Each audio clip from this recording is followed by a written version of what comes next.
Ya Dulce María Loynaz, la escritora cubana, es conocida por los oyentes de Literatura para Oír por sus afiligrenadas prosas, invitadas a varias de nuestras emisiones.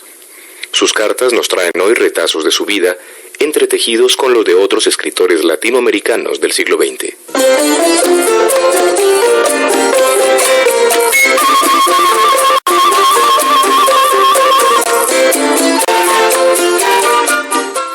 A Enrique Loynaz del Castillo, padre.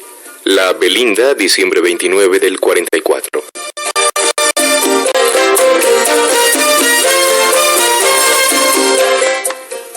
Querido papá, tengo el gusto de enviarte el recorte del periódico colombiano que Esther Loynaz trajo de allá. Está escrito por Luis de Zulueta, el gran intelectual español ausente hace años de su país. De él como de Gaos, el rector de la Universidad de Madrid, que también me visitó, tuve la suerte de recibir algunos elogios cuando estuvieron en La Habana. Te lo mando a manera de indemnización por la contrariedad que me dijiste ayer, haber recibido leyendo el libro del doctor Remos. Desde luego que siempre es triste que sean los extranjeros los que vengan a reconocer el poco o mucho mérito que pueda uno ofrecer a la comprensión ajena. De todos modos, esto lo siento por ti y por mi madre, cuyo natural deseo de haber dado al mundo un fruto hermoso, nadie mejor que yo puede entenderlo, y a nadie conmover como a mí me conmueve. Solo por contentar ese tierno deseo, creo que hubiera sido yo capaz de hacer algo, si la vida no me hubiera puesto tantas trampas a los pies. Reclamabas ayer de mi parte un esfuerzo que perpetuara el lustre de nuestro apellido, y eso es demasiado tal vez para quien ha tenido que exprimirse la vida gota a gota en tantos esfuerzos oscuros, útiles e inútiles, en tantos combates silenciosos cuya reseña nadie hará, como se hará la de los tuyos en un hermoso libro. Sin embargo, debo decirte una cosa, y es que si no he podido añadir nuevos brillos al ilustre apellido que tú nos diste, al menos tampoco lo he empañado ni desmerecido. No es mucho decir, pero eso sí puedo decirlo. Que esta carta te encuentre sin fiebre y sin molestia, que ese pie pueda pronto marchar firmemente, como siempre lo hizo por la vida. Con mis cariños a los muchachos y a Carmita, y un abrazo muy grande para ti. Te saluda, por el año nuevo, tu hija, Dulce.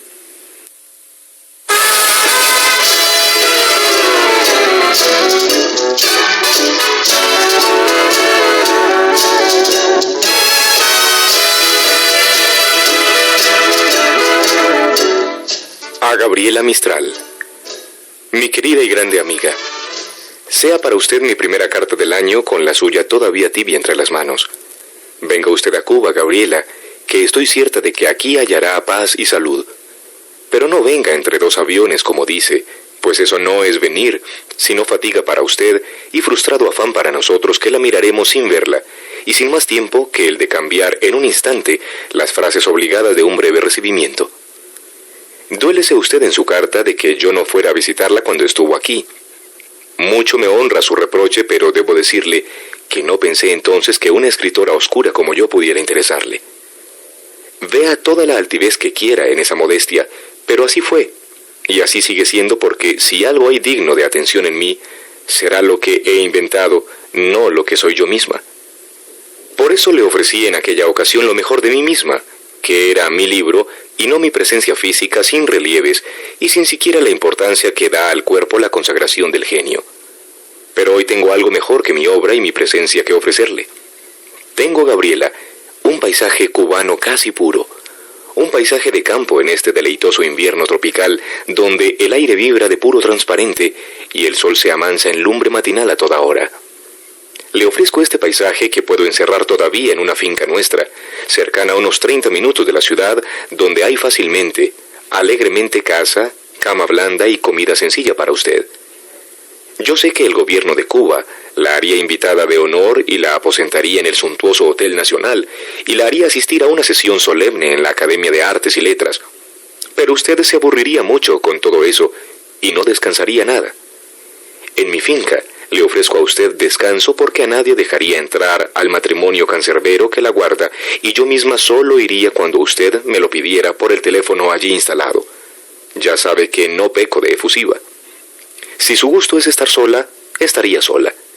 Si trae, como creo que debe ser, persona que la cuide, Hay sobrado sitio para ella y también para Petrona Noda, si usted quiere, y a quien, por cierto, me estoy absteniendo de escribir porque no sé si usted desea que yo le diga lo de su llegada.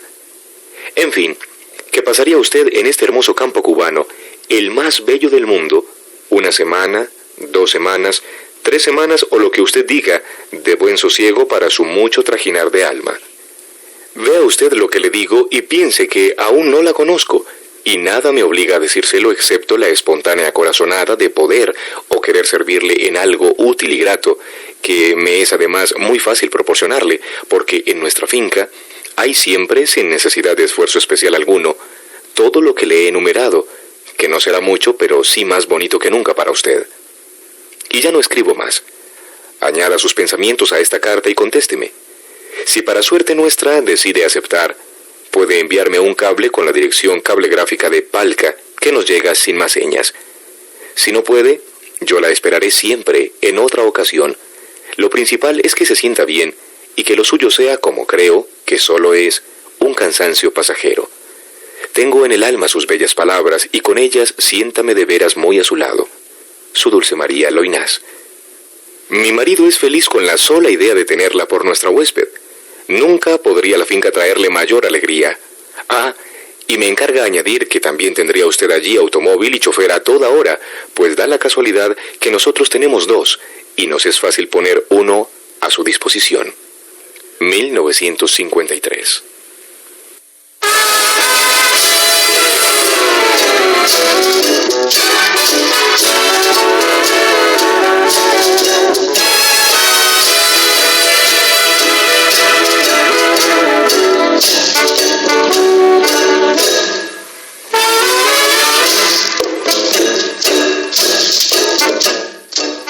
Alicia González Diago, La Habana, septiembre 17 del 67. Señora Alicia González Diago, estimada amiga. Sí, verdaderamente estaba por creer que usted ya había desistido de hacer su tesis con el tema elegido, pues casi 1 año transcurrió desde sus últimas noticias y de pronto esta, su carta entusiasmada, apremiante, acuciante, que me sorprende aún más que la primera. Usted sabe que mi deseo fue desde el principio complacerla. Las rosas de su mamá tocaron mi corazón. Ahora bien, en tanto como me pide, no sé si me va a ser posible. Usted quiere no solo mi obra, sino también mi vida, y la verdad, me resulta un poco difícil desprenderme de ambas cosas. Tengo que empezar por ordenar mis ideas bastante dispersas por motivos obvios, pero lo haré en obsequio suyo, aunque no sea con la minuciosidad que demanda.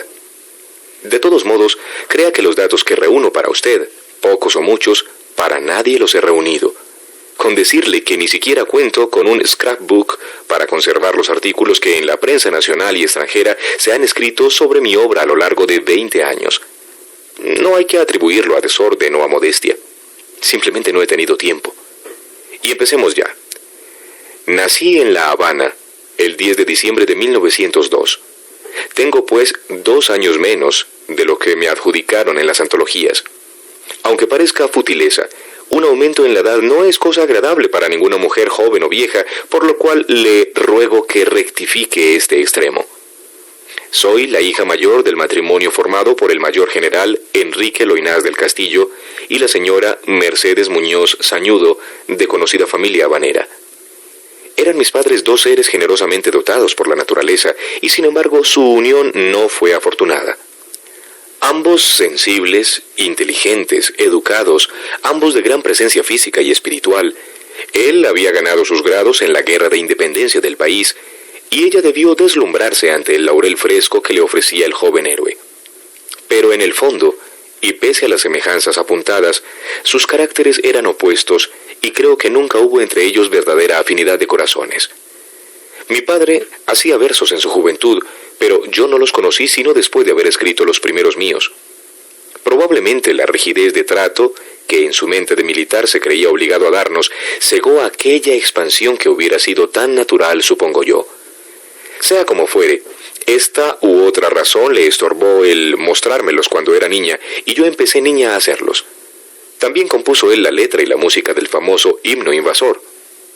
Mi madre pintaba al óleo con más arte del que era de esperarse en una aficionada y se acompañaba al piano las arias de ópera que cantaba con perfecta escuela y hermosa voz de mezzo-soprano. Era realmente tan bella que ahora me doy cuenta de que cuando por aquella época rezaba yo a la Virgen María, era a mi madre a quien rezaba. Tuve 3 hermanos, 3 criaturas de elección, a quienes, prolongando su bondad, Dios quiso otorgar todos los bienes a que pueda aspirarse sobre la tierra. Todos menos uno, la salud. Tal vez esa omisión única invalidó todos los demás. Debo pensarlo así para explicarme el por qué seres como ellos hayan pasado inadvertidos por la vida. Creo también que lo quisieron de ese modo y si no lo quisieron, tampoco hicieron nada por evitarlo. Los 3 fueron poetas y uno además completo músico, compositor y ejecutante habilísimo. La hermana menor guarda aún algunos dibujos originalísimos de los que hacía en su juventud y Enrique, el varón mayor, al morir el año pasado ha dejado una obra inédita más extensa y acaso más importante que la mía. Como el matrimonio tardó en venir a nosotros, pasamos juntos no solo la niñez y la adolescencia, sino gran parte de la juventud, identificados en los gustos, en las lecturas, en las ideas, en casi todo. El círculo familiar solía ensancharse con la presencia de los primos, también sensibles a las artes y a las letras, también casi los únicos con derecho a ensancharlo. Aún después de casados, este nexo se mantuvo vivo, pues los compañeros elegidos respetaron y hasta animaron esa unión, que no era solo la de la sangre, sino también y principalmente del espíritu. Vivíamos en una casa frente al mar, rodeada de jardines. No por cierto jardines versallescos, sino bastante descuidados, aunque llenos de un raro y misterioso encanto. Sin duda su convivencia me inspiró la novela de este nombre, escrita toda allí, desde 1928 a 1935, como pueden atestiguar algunas amigas que la conocieron entonces, y en la suposición de que tal circunstancia fuera digna de aclararse. Y digo esto porque la influencia del jardín no significa que se trate de una autobiografía, como han querido ver algunos, aunque sea natural que el que escribe no puede evitar que cosas que tiene dentro pasen al papel. Sea como sea, los pasajes que se han señalado como correspondientes a mi vida fueron escritos cuando estos aún no habían sucedido, y no es de suponer que yo escribiera adivinando el porvenir. No fuimos nunca al colegio ni tuvimos mucho trato con otros niños. Creo que para cada rama del saber iba un profesor a instruirnos a la casa, aparte de lo que por nuestra cuenta curioseábamos y aprendíamos. Fue así hasta que llegó la hora de entrar en la universidad. Recuerdo que la primera vez que traspasé sus umbrales, me sentí en medio de tanta gente inmensamente perdida, y este hábito de la soledad nos quedó para siempre. Me gradué de doctora en leyes en el mes de enero de 1927. No recuerdo el día. Esta carrera no me gustaba mucho y la cursé por complacer a la familia. No obstante, fui disciplinada en el estudio y casi todas las asignaturas examinadas me ganaron la nota de sobresaliente, que en aquel tiempo en nuestra universidad única no solía prodigarse. También puedo decir que ejercí mi carrera a conciencia y más de lo que generalmente se cree. Pero usaba en ella mi verdadero nombre, que es María Mercedes, en vez de Dulce María, que se me daba familiarmente y con el que se me conoce en el mundo de las letras. He sido casada 2 veces. La primera con mi primo Enrique de Quesada Loinás, en 1937, unión que duró 7 años y fue disuelta sin violencias ni reproches por mutuo acuerdo de los dos. La segunda en 1946, con Pablo Álvarez de Cañas, periodista de origen canario muy conocido en este país. Mi primer libro se editó en Cuba, los demás en Madrid. Se llamaba el primero Versos y vio la luz en el año 1938. En él se recogía toda mi producción poética hasta esa fecha. No mucha porque nunca fui poetisa fecunda y aún de lo poco que escribía desechaba casi la mitad. Más o menos es una recolección de 20 años. De este libro se hizo una segunda edición en Tenerife el año 1947 y otra en Madrid el año 1950. Pese a esas 3 ediciones y a una más que se hizo luego, no creo que haya tenido gran difusión. Mi segundo libro fue Juegos de Agua, editado en Madrid en 1947, y el tercero, Poemas sin nombre, que publica Aguilar en 1953. No, creo que aquí hay un error. Antes de Poema sin nombre está nada menos que Jardín, mi libro más laborioso y más ambicioso que el mismo Aguilar publica en 1951. Me lo dejaba atrás como si no me hubiera costado nada escribirlo. Así está mi cabeza. En 1955, Aguilar reclama una nueva obra y como no puedo ofrecerle nada más, reúne en un solo tomo las ya publicadas, versos, juegos de agua y poemas sin nombre, bajo el título de Obra Lírica. Hasta este momento, el orden en que se publican mis libros no quiere decir que sea el mismo en que se han producido.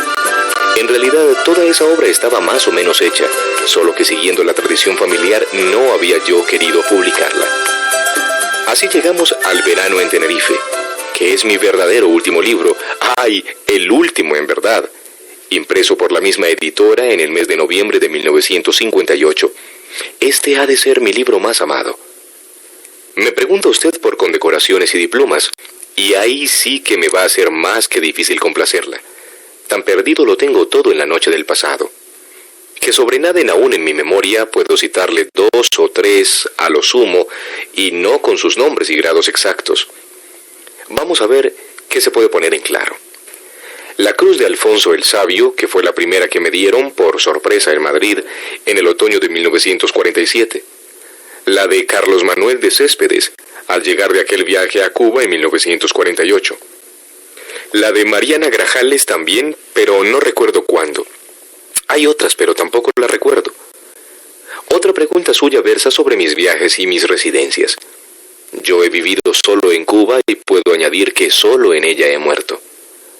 Ahora, viajar, he viajado mucho, por los 4 continentes, de soltera con mi madre y mis hermanos, de casada con Pablo Álvarez de Cañas. Fue precisamente en uno de estos viajes, el primero, que con él hice en 1947, que me di a conocer como escritora. Me dio a conocer mi esposo, al mundo literario de Madrid, y no solo al mundo literario, sino a lo que se llama o suele llamarse el gran público. De este primer y maravilloso contacto con la emoción ajena, que no era ajena porque era sin embargo despertada por mí, guardo el mejor de mis recuerdos. ¿Acaso fue una gloria efímera? Pero ni antes ni después he vivido horas tan hermosas. Y si en lo venidero llega a pensarse que en efecto ha sido un bien que yo escribiera, no será a mí a quien haya que agradecerlo, sino a Pablo Álvarez de Cañas, que me arrancó de mi silencio. Hasta él habían sido inútiles los esfuerzos de familiares y amigos por lograr lo que solo su voluntad de hierro, su imperiosa vitalidad, su fe y su amor harían posible. Omití decirle que en septiembre de 1958, su Santidad Pío XII nos concedió a mi esposo y a mí la condecoración Pro Ecclesia et Pontifice, y fue probablemente la última que dio. Pero esto nada tiene que ver con mi vida literaria. Pregunta usted por mis impresiones de viajera y si empezara no terminaría nunca. La primera vez que visité Egipto, me sentí impulsada a escribir un libro, que es lo que suele hacerse en esos trances, libro que destruí cuando caí en cuenta de que ya se habían escrito muchos sobre el mismo tema, mejores naturalmente que el mío. De él solo quise conservar la carta de amor al rey Tutankamen, que publicó mucho antes la editorial Palma como un tributo de amistad. No recuerdo el número 1 por el que usted pregunta. El otro es Últimos días de una casa, escrito en 1958 como los 2 poemas inéditos que aparecen en la obra de Carmen Conde, que acaba de editar en Madrid el Instituto de Cultura Hispánica, 11 grandes poetisas hispanoamericanas. Me pregunta sobre mis gustos. Bien, amo todo lo bello. Lo mismo si lo ha creado la naturaleza, como si es obra de la mano del hombre, porque hay que convenir en que el hombre también sabe hacerlo bien. Me gusta ver esa belleza en torno mío, y Dios me lo ha permitido hasta ahora. Por esta razón soy coleccionista, cosa que Juan Ramón, que no lo era, no supo entender. Por la misma razón habito sin vanidad una casa que puede tenerse por lujosa, pero que lo es con discreción y gracia, y además arreglada entre comillas solo por mí. No hay objetivo en ello, es solo un gusto, una actitud frente a la vida, y si usted quiere, una actitud defensiva frente a una vida que nos están poniendo tan ácida y tan fea. He reunido abanicos y obras de arte. Los abanicos también lo son. Y poseo joyas antiguas y raras. Me agrada poseerlas, no adornarme con ellas y casi nunca las he usado. Personalmente soy muy sencilla en el vestir y solo por la vida social que me obligaba a hacer la profesión de mi esposo, perdí bastante tiempo en casas de modisturas. Tengo, es de suponer, una buena biblioteca, que he leído toda, aunque algo desordenadamente. Me gustan todos los libros, excepto los chabacanos y groseros, pero prefiero los de historia y los de ciencia hasta donde puedo comprenderlos. Lo que menos he leído han sido versos y novelas. De 1958 a la fecha no he leído más, si descontamos los cuentos policíacos. Tampoco he escrito más. Dejo inéditos un libro de poemas en prosa, no al estilo de poemas sin nombre, sino poemas largos al extremo de que entre 10 y 12 componen el volumen y a mí no me gustan libros delgaditos. Pudiera hacerse otro de conferencias y discursos sueltos, entre los cuales figuran algunos trabajos ya publicados y otros por publicar.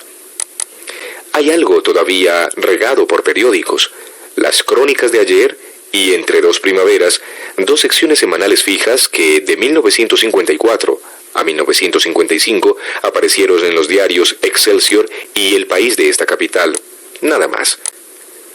Los caminos humildes, boceto de novela cubana sobre la cual me hice muchas ilusiones engañosas, no llegué a terminarla. Quedó pues en boceto y no me siento con ánimos para otra cosa. Mi obra no está traducida al extranjero, parece que nadie se ha sentido tentado en esta dirección. Henriette de Onís gentilmente vertió al inglés mis poemas sin nombre, pero su versión no llegó a publicarse, al menos que yo sepa. Juana de Granados publicó en italiano esos mismos poemas, aunque sin gran eco, no sé si por culpa de ella o mía. Entre los honores recibidos, puedo citarle el de haber ocupado la cátedra de Fray Luis de León en la Universidad de Salamanca, en ocasión de pronunciar para un congreso de escritores mi conferencia Influencia de los poetas cubanos en el modernismo. Otro honor que recordaré siempre fue el diploma que por suscripción hecha entre ellos me ofrecieron los mineros de Río Tinto, con motivo de la lectura que les hice en la Escuela de Capacitación Social de Madrid. Este diploma, único que tengo en mi biblioteca, ostenta una miniatura de la Virgen de la Caridad al óleo, rematando una viñeta formada por los instrumentos propios del trabajo de los mineros, escafandras, linternas, perforadoras. Creo que aquí puedo terminar. Estoy rendida por el esfuerzo hecho y le ruego me perdone el no haber cuidado mucho el estilo ni la forma de esta larga carta. De las gracias en mi nombre a los profesores de esa universidad que se interesan, como me dice, por mi obra, todavía tan desconocida que yo misma tengo que contarla. Las gracias a la señora de Manaj por su recuerdo. Adiós, amiga mía, y buena suerte. Estrecha su mano, Dulce María Loinás. Por favor, Alicia, ya no me haga más preguntas. Tendría que inventarle las respuestas porque se acabó el bolígrafo y el material disponible.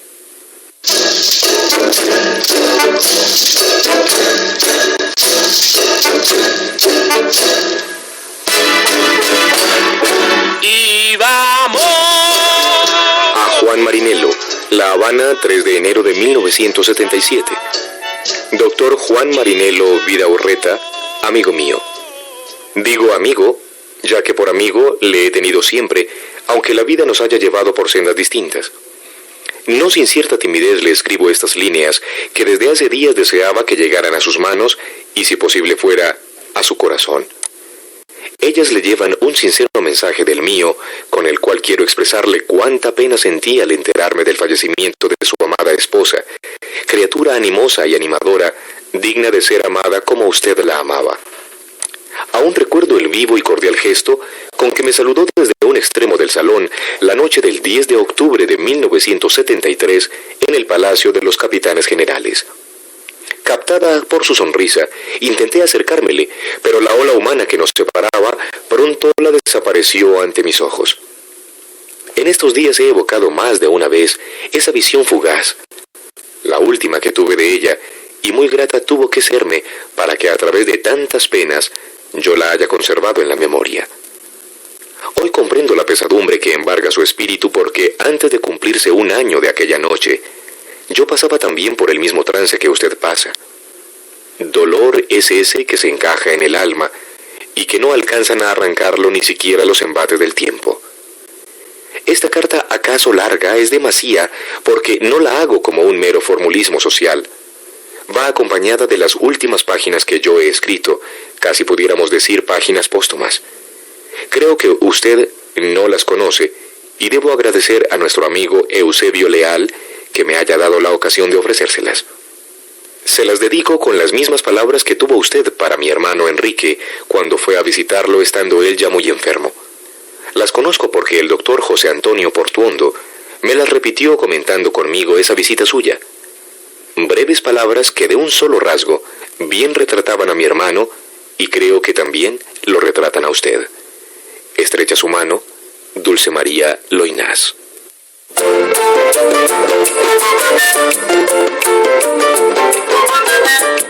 A Regino Pedroso, La Habana, 9 de enero de 1980. Mi siempre recordado poeta. Todavía persiste en mí la emoción de su saludo de Año Nuevo. Ya son pocas las cosas que me emocionan, pero esa voz suya, llegada desde las tinieblas que lo rodean, sacada desde el silencio en que se va sumiendo solo para desearme salud y paz en el año que empieza, fue en verdad algo digno de mi emoción. Soy muy sobria en la expresión de mis sentimientos, pero no podía dejar de hacerle estas líneas. Que ellas le acompañen hasta que Dios quiera y le dejen saber que en mí tuvo siempre, una amiga. Sé poner lo que une por encima de lo que separa. A Petra, que adivino enérgica y suave al mismo tiempo, cosa difícil ciertamente, ruego me haga la merced de leerle estos renglones sin más mérito que la espontaneidad con que los hago. Compartan los dos mi afectuoso recuerdo. Sinceramente, Dulce María Loynaz. La Habana, 27 de noviembre del 87, a Cintio Vitier. Anoche mismo, pese a mi natural cansancio, quise leer lo que usted había escrito para mí. Muy bello me pareció cuando se lo oí leer, pero más aún cuando pude saborearlo en la paz de mi casa. Y conste que usted lee bien, lo cual no es condición que abunde. Quizás soy más sensible a la palabra impresa que a la escuchada, quizás el hecho de sentirme objeto de tanta curiosidad y hasta de tanto interés inhibió un poco mi facultad de captación, o catación, como decía mi hermano Enrique, en presencia de un buen poema o una buena prosa. El caso es que no fue hasta leerlo despacio, detenida en cada imagen, en cada concepto, que me sentí capaz de apreciar el trabajo de taracea que usted había hecho, colocando cada pieza en su sitio, ajustándolas unas con otras de modo que no se le escapara esta criatura escurridiza que soy yo. Aunque no da esa sensación, creo que debe haber sido una tarea difícil la que le encomendaron o la que usted asumió por su cuenta. Bien, lo importante es que salió airoso de la prueba y hasta me atrevo a decir que salimos, y espero que los trabajadores del Sindicato del Hierro no nos hayan tomado a mal la evocación. Les quiere a los dos, Dulce María Loynaz.